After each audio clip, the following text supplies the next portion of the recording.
This was stuff that was taken on the actual day.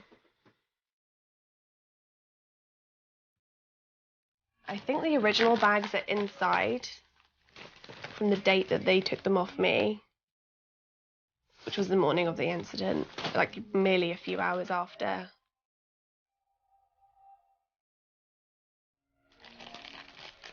In my head, I'm just having these like flashbacks of that morning and that feeling. Like, it's a similar feeling to what I have right now. There's like emptiness that's just like shooting down me. It makes you relive what happened that morning.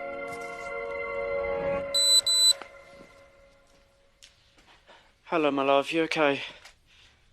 What's your name, my love? I'm Jade. Jade. In your own time, obviously I understand it's but obviously very traumatic what's happened. Are you able to tell me what's happened, please? Yes.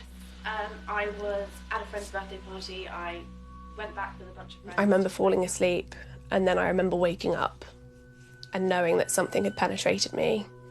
But I felt like violated. I felt really violated. Do you feel like that potentially someone had intercourse with you in any way? I would say that I could feel physically that something has taken place. Yeah. It's Jade, wasn't it? Jade, yeah. Right. What we're going to have to do now, Jade, is we have to go through, report this as what we call rape. We're going to have to do some forensic stuff, which basically sort of means, I know it might not seem very nice, but we're going to have to take a mouth swab. What clothes were you wearing at the time? Current attire. Is it including underwear as well? Yes. We're going to need all them. Everything. And I remembered, like, being advised that I need to take my clothes off and they need to be bagged up. Every single separate item.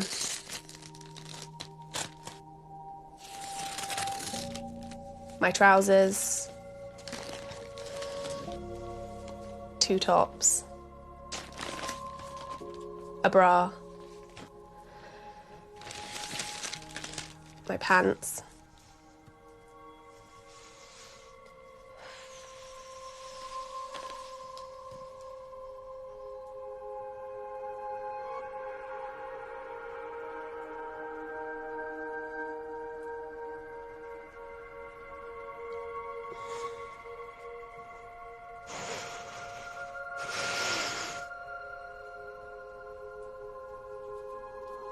This is really just bringing back those moments of feeling really dirty. There is that sense of shame in, like, what could I have done differently to make sure that this didn't happen? Why did you do this? Why didn't you do that? Why didn't you wake up? Because I was raped while I was asleep. I suffer from sexsomnia, they're suggesting. Okay, well, I'm not done fighting yet.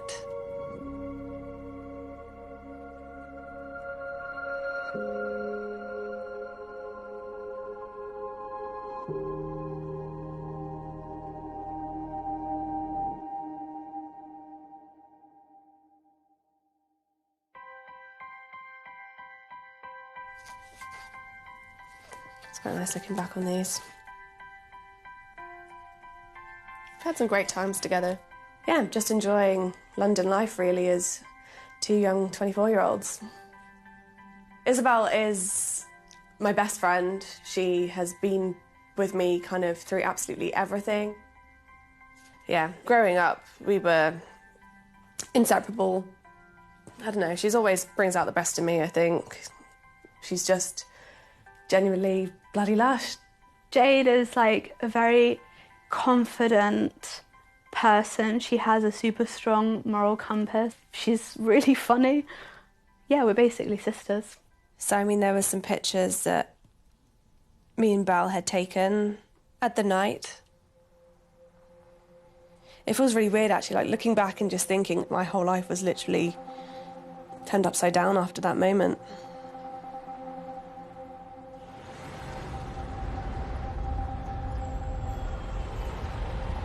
On that evening, I went to Isabel's house. It was a Sunday. We decided that she was going to come over to my house at 7, and get ready together. She's always been the one that can do like decent makeup. I'm terrible, so she would always do like the little fancy eyeliner flicks, which I could not do myself. We decided that we would literally just show our faces at this party. We met up with my friend Sophie and walked up to the venue. We went to the bar, got ourselves a bottle of Prosecco to share, and we were kind of mingling and chatting in groups. So we were there until the end of service, and I think Belle then decided she was going to go home. She was quite tired. I was still in a bit of a mood to party, if I was completely honest. She was tipsy, we both were tipsy, but she was like totally in control and happy and bubbly and you know, just wanted to chat with friends. That's how we left. I left her with her friends. I just remember walking back up here with them. The flat was literally just over here, just to the side of us. We got back to the house for the kind of after party. It was like literally 4 or 5 people. It wasn't like a huge thing. After a while, I was quite tired. People were still listening to music, smoking and having a few drinks, but I fell asleep. And then I woke up. And I felt as if I'd been penetrated. I couldn't tell you what it was. I had no idea. But I kind of like looked down and like my trousers were off, my underwear, my bra was unpinned, and my necklace was broken. I turned around and I could see him on the other side of the sofa. I kind of got a bit aggressive and shouty and kind of confronted him, saying, like, what the fuck's happened? What's happened? Like, what have you done? And he said, like, something a bit odd, I guess, but he did say, I thought you were awake. And he kind of just, like, bolted out, basically, and I got my phone and started calling Isabel.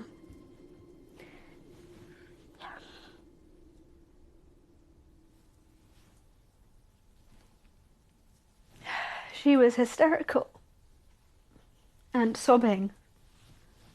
And she said, I think I've been raped.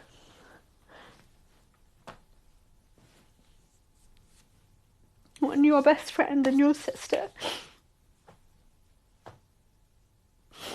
says that to you, it's just earth-shattering. So I jumped out of bed and tried to calm her down, and she was just hysterical, sobbing, and she threw up. I was on the phone the whole time with her, trying to tell her that she was safe, she was okay, that it wasn't her fault. And how many minutes it was going to be until she got to my house. Sorry. For me, it just feels like an absolute blur coming out of here. It was an absolute blur coming out until I got to your house and you literally just, like, held me. She just didn't stop crying.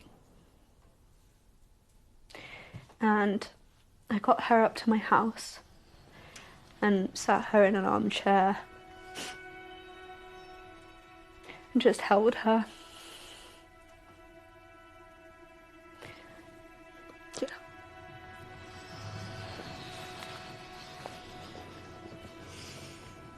And I'm so proud of you. Yeah.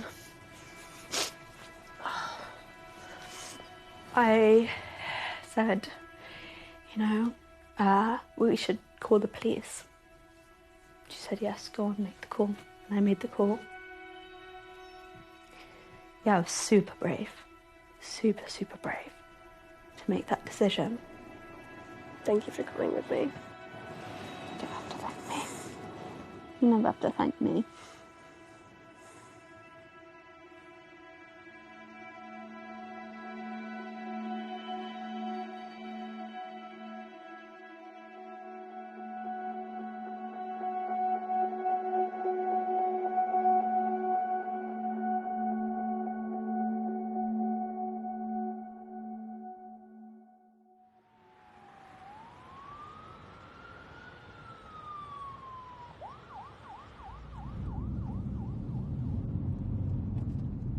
his DNA was found. So he did rape me. Now that it's coming up to when the actual trial date is, and it's the first time I've actually had a date, like an actual countdown to something, really I'm just like absolutely crapping myself. The amount of people that actually get a case to court in these circumstances is just ridiculously low. And I was like, oh my God, it's going. Like, this is huge.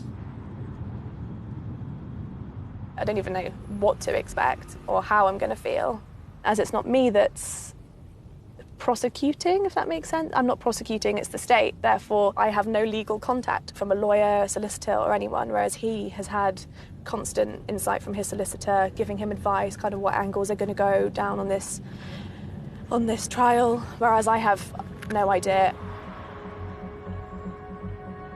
The trial is approaching and it's beginning to feel real. I'm terrified about standing up in front of a jury. I feel like it might help me to see the court, where it's all going to happen. This lingering thought of like, oh my God, what's it like? What does a courtroom even look like? Does it look like what it is on TV? Your mind doesn't stop. I think the only thing that gets you through it is having that opportunity to get justice for what happened. I don't even know how I'll feel if he doesn't get found guilty.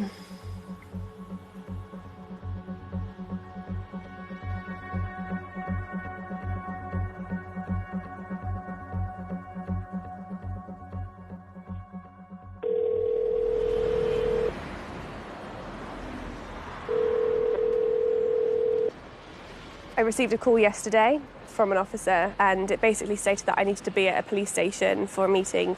I don't even know what they can possibly say so late on in the day. I just don't know what to expect. Right. Hi. I literally feel so anxious right now. I could vomit at any point. Okay. So I do apologise if I'm just really weird. Yeah, anytime you need to take a break, just let us know. Okay. Yeah. Yeah. Okay, Jade, the reason why we're here is really just to discuss this case. We had an expected trial date. During our discussion back in June, I'd also mentioned that the defence were seeking a sleep expert report, because in your video recorded interview, you stated that you were a deep sleeper and you previously slept talked. The defence got a report which suggested that you were in something called a non-REM parasomnic state, where essentially you were acting, how can I put it? You were essentially acting as if you were awake, but you were subconsciously asleep. What their expert suggested is that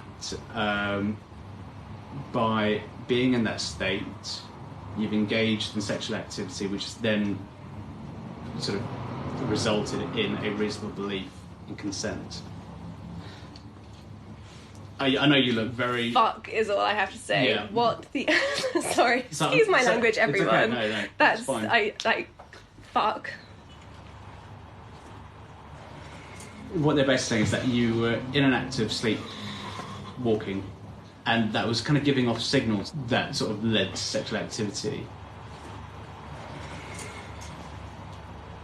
But how does that tie in with, like, somebody's capacity to consent? So your actions, even though you may not consciously be aware of it, led to him reasonably believing that you were consenting. So, sorry to probably fast forward probably what you're going to get to in a moment. Yeah. But moving forward from that, is there going to be further... Is it going to be like, that's it, done, this is not going anywhere? I don't feel that there's a realistic prospect of conviction. So my decision will be to stop the case. So there will not be a trial. Do you want to take a break? It's alright. It's alright, I'll give you a minute. Oh, the system's so fucked This is not a decision which I've come to lightly. There's just no way of trying to salvage this case. I know you said that you're kind of expecting the worst, but it's never easy to hear the worst.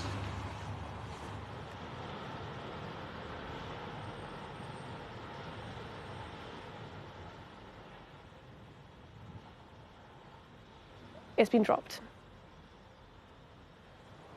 My case has been dropped. And it's a matter of days before the trial's due to start, and nothing's happening.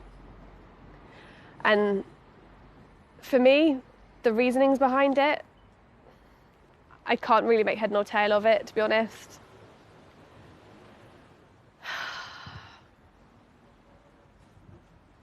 Just mad. And it's heartbreaking.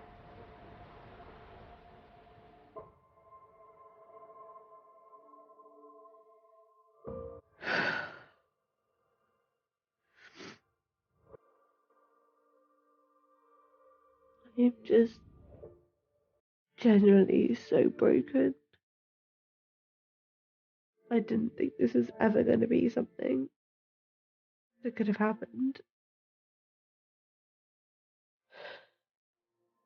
The CPS have let me down, and it's making me relive everything.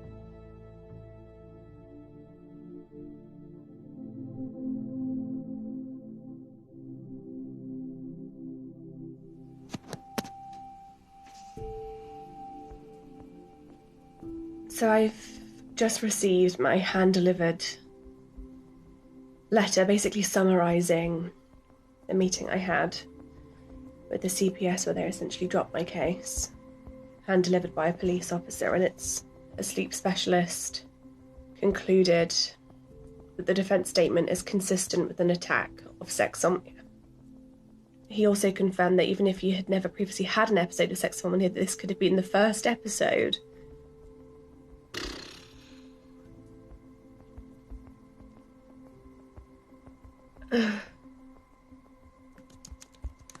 What is sexsomnia? Sexsomnia is recognised as a rare sleep disorder in which a person engages in sexual activity during their sleep. I've never had anything remotely similar to this kind of thing. Like, this is just bizarre. I can continue to fight this and challenge the CPS decision. I really feel as if they've missed the mark and not investigated this enough.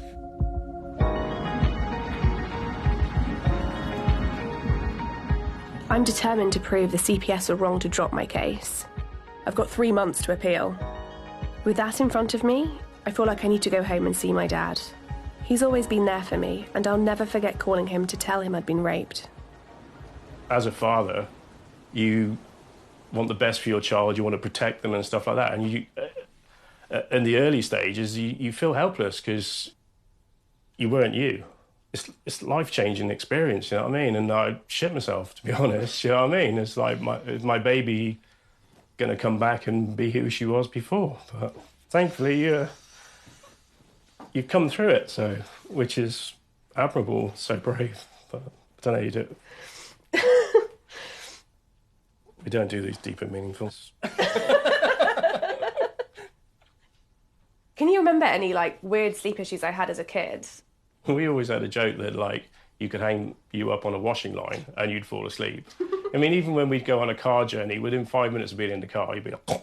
But the only time I ever knew that you'd sleptwalk was when we were on holiday in Mallorca, and that you got up in the night, walked into a wardrobe, broke your nose, and then woke up in the morning with a flannel over it and a sort of black and blue nose. Yeah, that was like 16, I think, 16, 17 maximum. Yeah, about that, yeah. Do you think I could suffer from sexsomnia? No, I can't get my head around how that has been used as an excuse. But at least put in front of a jury, rather than to drop it at such a late stage.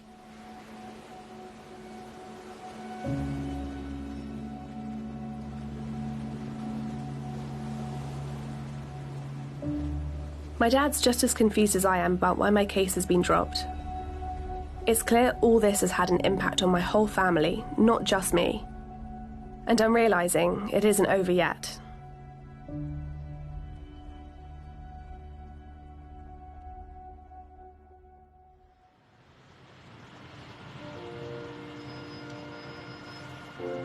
I feel like I need to see all the evidence in my case to work out why things went so wrong. As a victim, I have the right to demand that the CPS review their decision. If I'm going to win this appeal, I need to work out for myself how this idea of sexsomnia all started.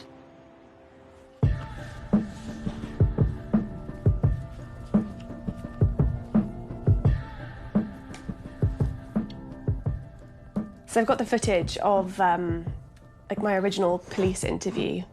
The CPS informed me when they dropped my case it was down to like a history of sleepwalking and sleep talking that I'd kind of touched upon in this video statement. So I kind of wanted to see exactly kind of where things went wrong, where has this kind of notion of sexsomnia and sleep issues have come from. And it basically traces back to my first formal interview with the police.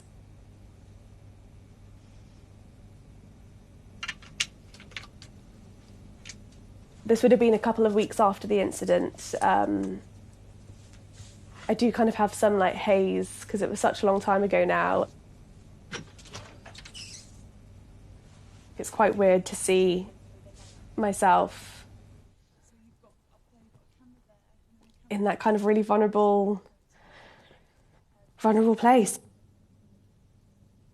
So just to clarify, from the point of falling asleep and to the point of waking up on that sofa, there's nothing that you can recall. No. You don't know how your clothing's come off. Literally. And how your bra strap's unpinned. In regards to your sort of sleeping and stuff like that, what sort of a sleeper are you? A bloody deep sleeper. A deep sleeper. I went to France with my mother a few years ago and there was a fire alarm at like 3 a.m. For the life of me, she was shaking me to wake me up. Okay.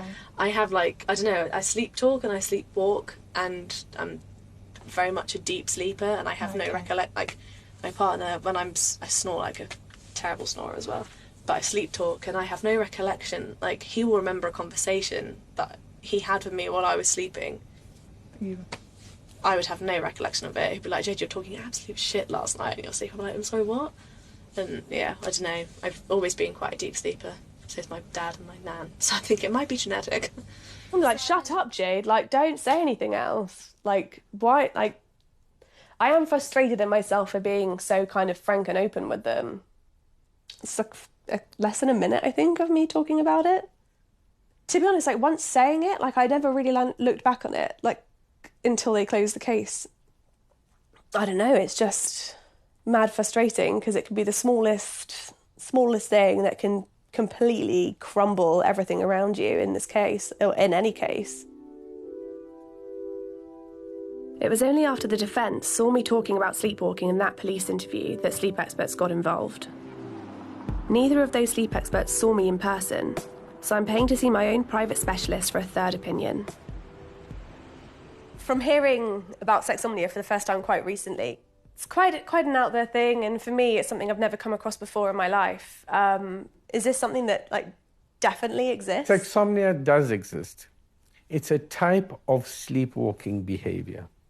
What we do know is that people who have sexsomnia tend to have a history of the sexual behavior. It just doesn't occur one night. And the typical person with sexsomnia is a male and who has a track record from his bed partners over a period of time, who will all report that he gets me up halfway through the night and has vigorous sexual activity with me. So therefore, I'm very surprised that you have been labelled as having sexsomnia. For me, it does feel as if it has been plucked out of thin air and like loosely diagnosed from my understanding. The diagnosis of sexsomnia was directed at you, the victim, of non-consensual sex. Yes, yeah. Okay, so that is in and of itself the first time I've heard something like this occur. The first time you've heard? The first time, it's usually the perpetrator of the act. So this is exceedingly unusual. I mean, as I said, I have no kind of previous history of any of my bed partners ever raising any concerns about this in the past. As an adult, have you had any sleepwalking episodes? My last sleepwalking episode would have been at the age of 17. You've never had an episode where you initiated sex from sleep? No. Your history is not typical of someone with sexsomnia. You fall in the bracket where 20 to 30% of people fall into it, that they have a history of nocturnal behaviors, that they outgrow. The next step would be to get your sleep tested, and then we can take it forward from there. Dr. Ebrahim said this is the only time he's ever heard of a case like mine. It seems it's a first. I feel like I need to look into this. I think not just for me, it's something so much bigger, and it's a really incredibly dangerous precedent that the CPS are potentially setting for future rape cases. I've been told that most people with sexsomnia are men who have repeated episodes, but that's not me. I feel like I need to hear firsthand from someone who actually does have sexsomnia. I have found people posting anonymously about having it. Do I have sexsomnia?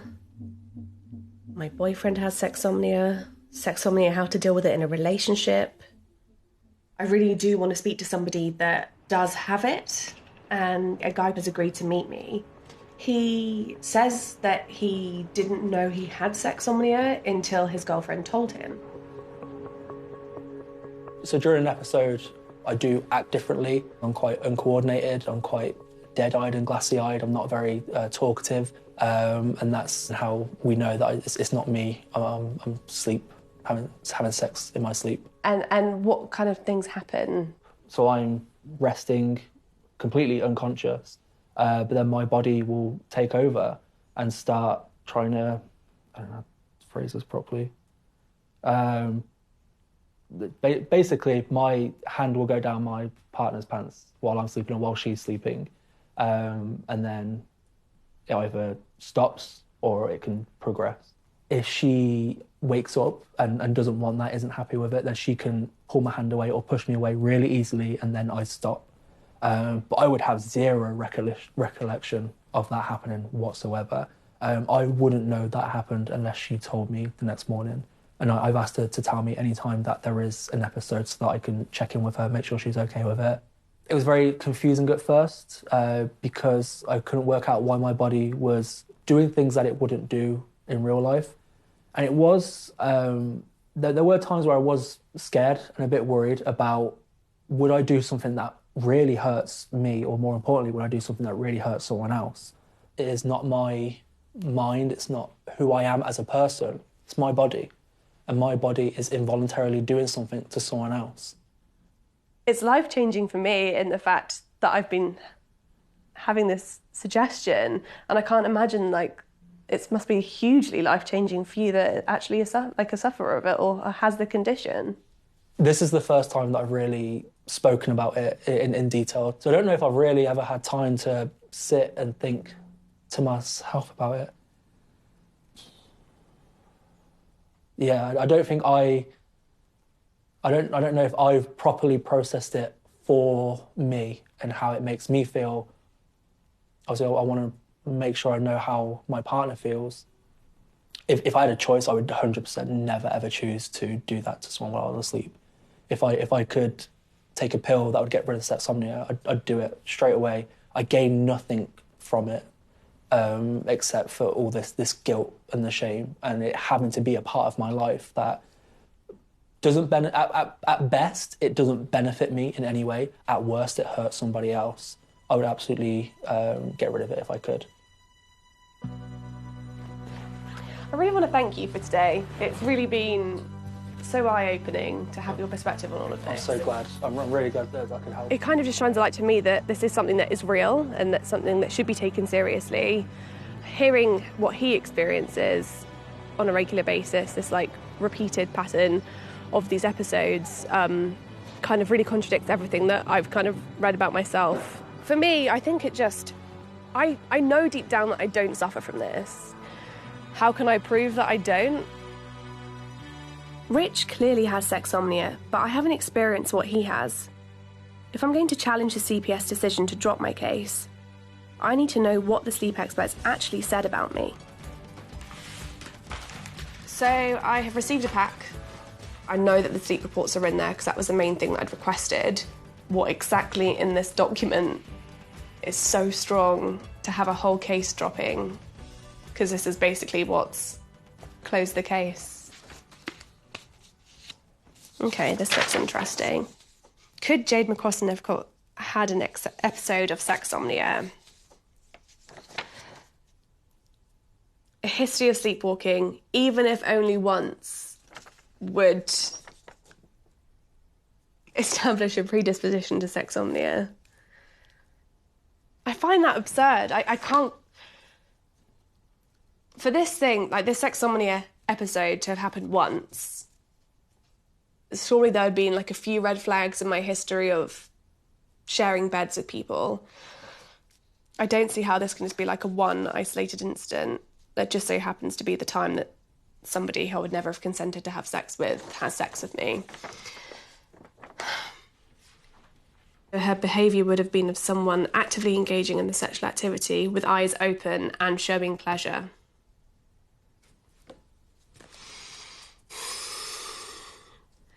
A sexsomnia episode. Would they have considered like his statements in this? Did he say that my eyes were open? Did he say that I was enjoying that sexual activity when I have no recollection of it and not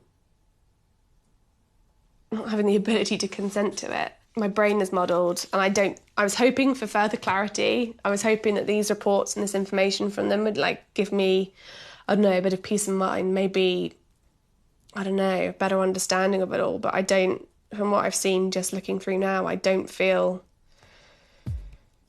as if I've got any more clarity. I feel if anything, it's probably made it worse.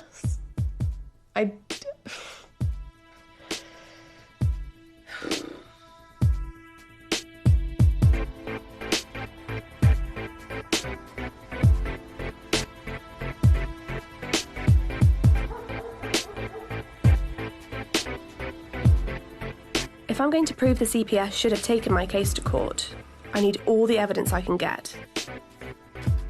The sleep clinic I visited agreed to run some tests, and tonight's the night.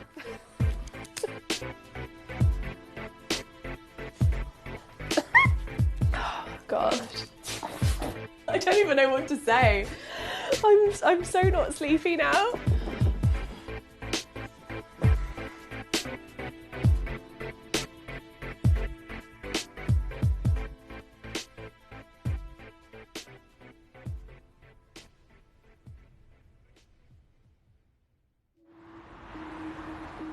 It'll be a few weeks until I get the results.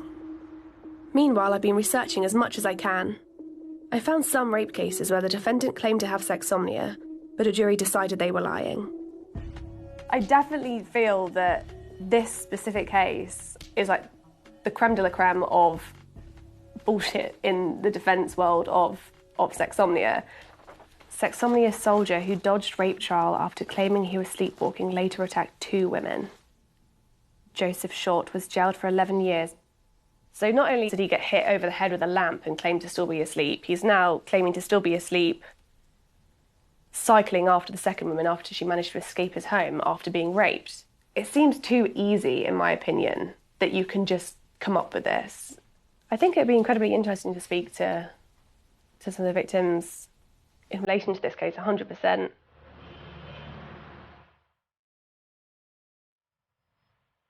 I'm going to meet Marie. She was dating Joseph Short when he raped her.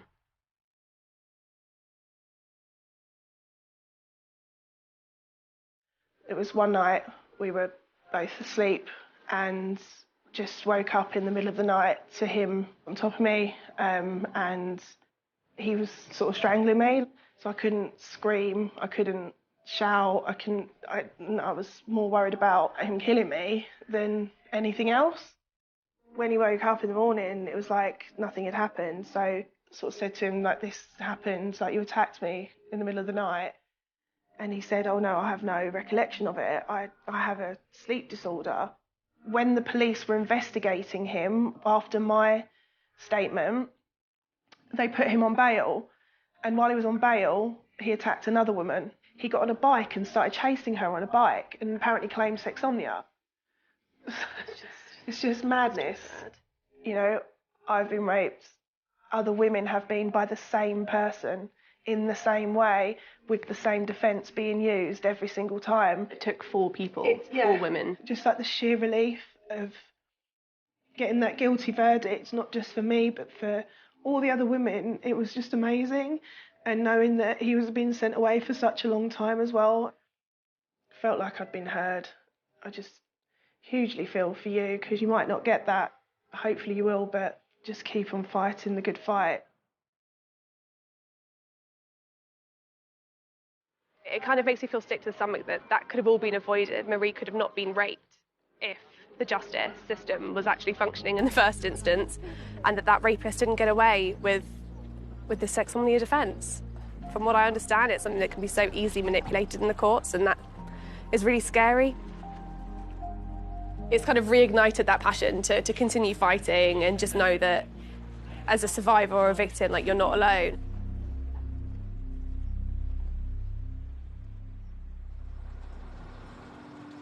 My sleep tests have been analysed, and I'm on my way to get the results.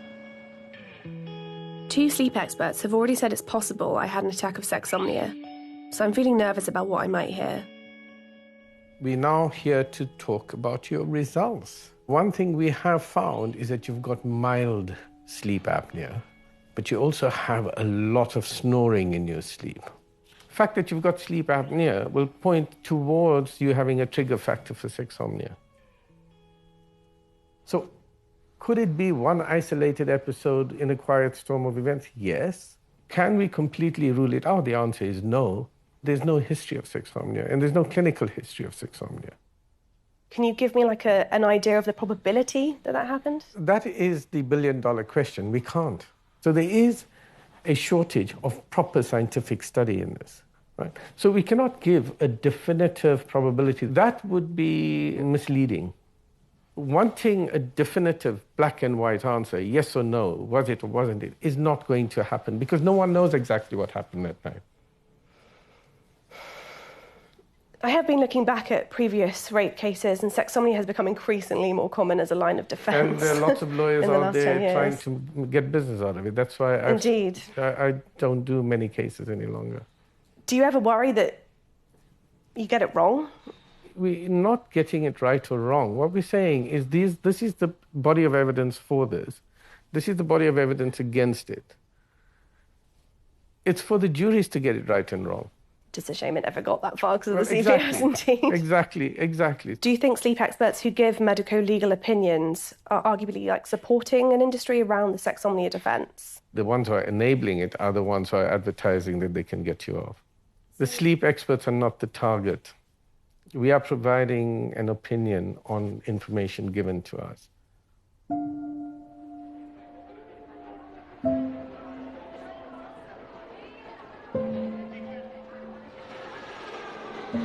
What Dr. Abraham said is starting to sink in.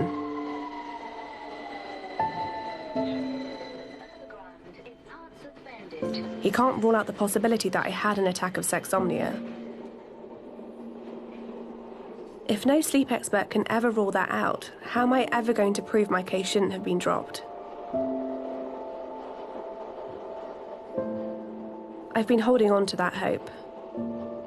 It's what's been keeping me going.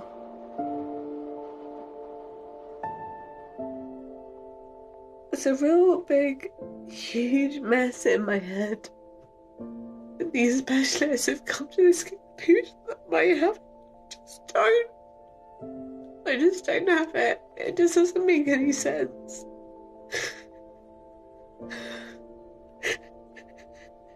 I'm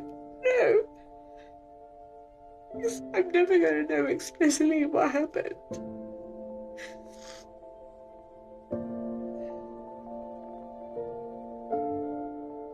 This is affecting every part of my life. As hard as I try, it feels like everything is stacked against me. How can the justice system allow this to happen?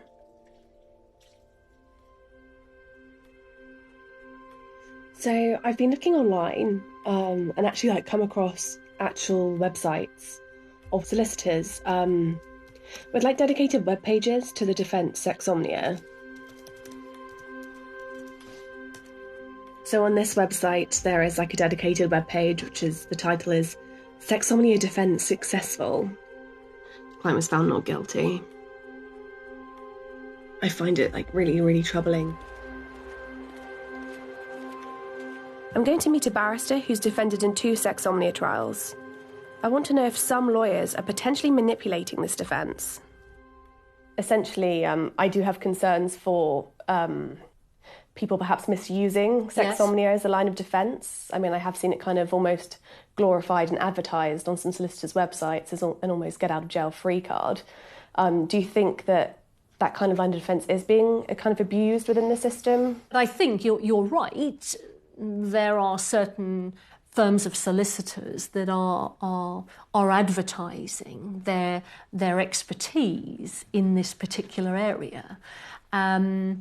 But I would like to think that most lawyers behave in a more reputable way and properly explore issues that they should be exploring as part of their duty to their client. From my experience of sleep experts, I haven't really been given a definitive diagnosis. It's always merely a possibility. Yes, I don't think you will ever get a sleep expert, or indeed any other expert in this area, that will say, this is a clear-cut case of sexsomnia. Sometimes they will say it's fairly neutral. It's very difficult. It's possible. All right, it's possible. From a defence point of view, possible is perhaps enough. One of the things that I will sometimes say to a jury, members of the jury, you've heard those experts. Both of them have said it's entirely possible that man was asleep and had no control over his actions. And if that's a real possibility, it means you can't exclude it.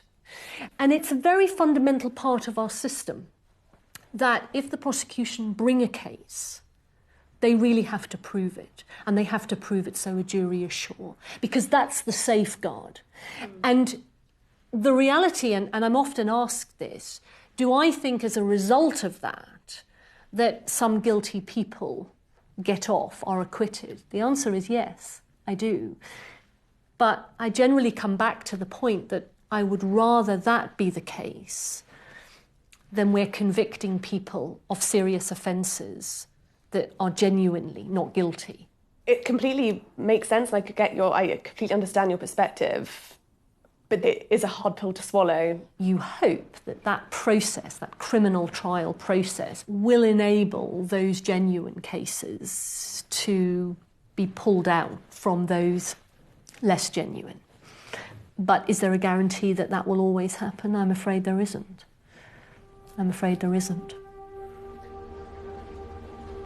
It seems like the Sexsomnia defence could definitely be open to manipulation, but the barrister told me that the courtroom is where that should be judged. It still feels unjust that my case never made it that far. I have one final chance to question the CPS lawyers who decided to drop my case before I submit my appeal. They didn't want to go on camera, but they've agreed to speak to me. I feel like I got a little bit more ammunition to challenge him a little bit more about it. Last time the meeting just went around in circles. It was very, frustrating. So hopefully this time I should actually get some answers. And 4 minutes to go. Hey, good morning. I'll start with some sleep specialist related questions. It's not a clear diagnosis. How can that mere suggestion be enough to close an entire rape case that you guys have invested a lot of time and money in? Shouldn't have this been put to a jury to decide rather than being ultimately decided by the people in this meeting? It's not just about what happened in my case. I think for me, this is what's moving forward. This should have been extensively looked into, because this is going to be a precedent. And I felt If you guys did everything you guys could do, I would have felt at least, okay, these guys have done their job. I'm happy with that. I feel proud that our criminal justice system has done as much as they can. But I don't feel like that has happened in this case. I don't think it was challenged enough. Take care. Bye-bye.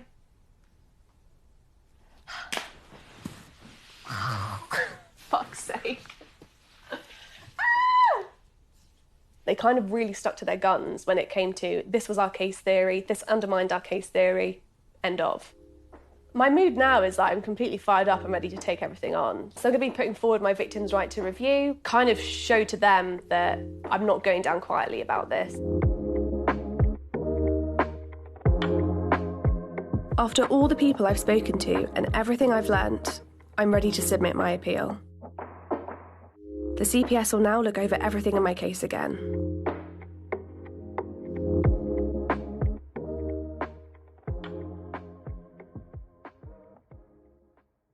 It's been a difficult few months waiting for the result.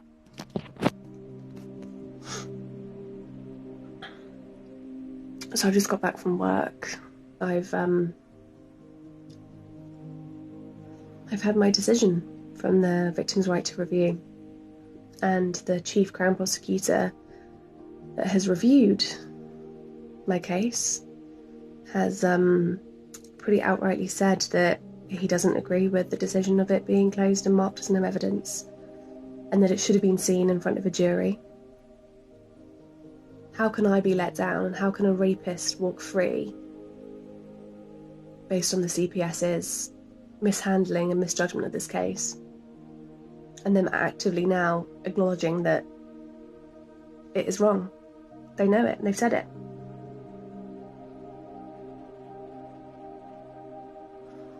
I just can't believe that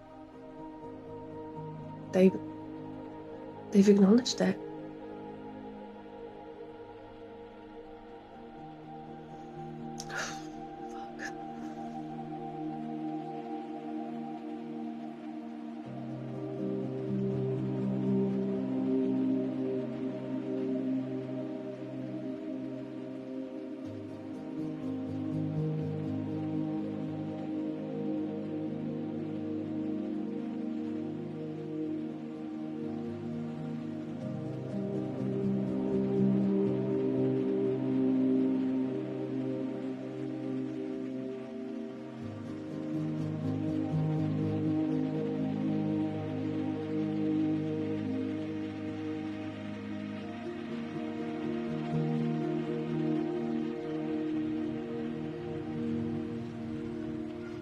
It's hard to accept, but I've been told there's just no way forward for my case.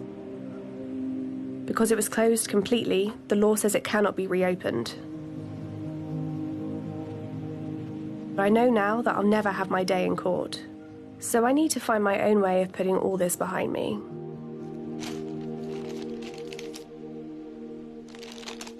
As soon as I had my clothes back, I felt like I had to do something more with them. I couldn't just have them back. I needed to do something. And so I have decided that I'm going to burn the underwear and the bags. And I've invited my two best friends to come with me. They were there that night. They were at the party that we went to. They were there before my world was turned upside down. And for me, it represents an end. I'm reclaiming my life back.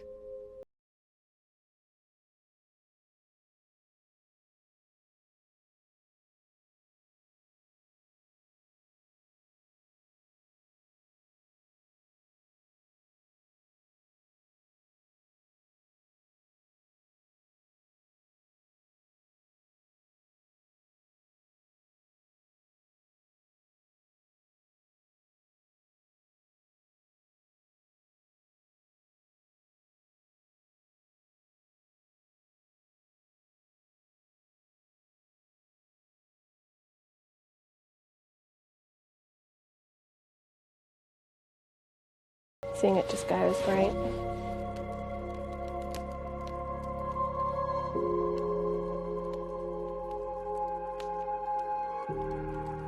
I do feel that this is the end of the process for me. like this, my journey ends here. Like there's no hope of any justice for what happened to me. But I have grown as a person.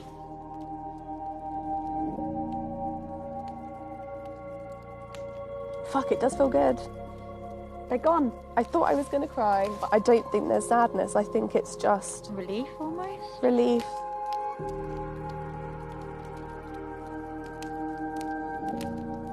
Thanks, girls.